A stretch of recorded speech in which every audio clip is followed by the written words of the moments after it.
Assalomu alaykum qadrli obunachilar.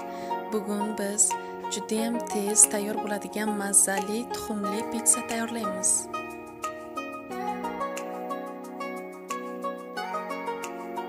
Tuxumli pitsamiz uchun kerakli bo'lgan masalliqlarimizni barchasini somoncha shaklda to'g'rab oldim.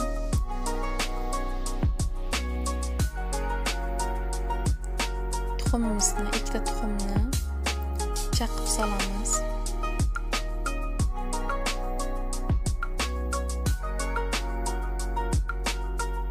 Endi tuxumlarimizni yaxshilab benchik bilan aralashtirib olamiz. Oq bilan sarig'i yaxshilab bir-biriga birikib ketishi kerak. Va 2 osh qoshiq smetanamizni ham qo'shib olamiz va yaxshilab aralashtirib olamiz.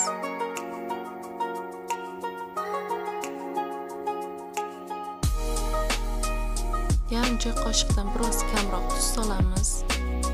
Tuzimizni ham eriguncha aralashtirib olamiz. Unimizni kamroq solamiz. Suyuq holatda xamir bo'lishi kerak.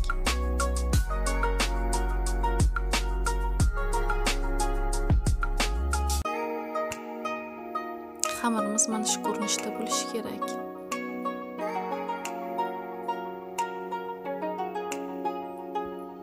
Tayyor bo'lgan xamirimizni tabamizni tagiga ozroqgina yog'lab olamiz va xamirimizni solamiz. Tabamizni hamma joyiga bir xil tekislikda yoyib olamiz.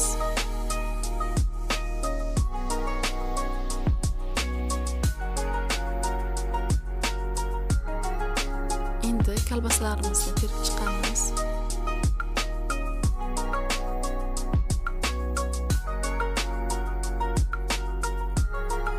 Ustidan pomidorimizni ham terib chiqamiz.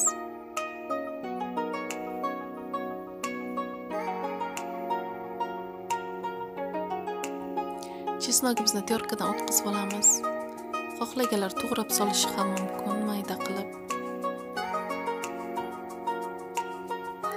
Endi sirimizni hamma joyiga sepib chiqamiz.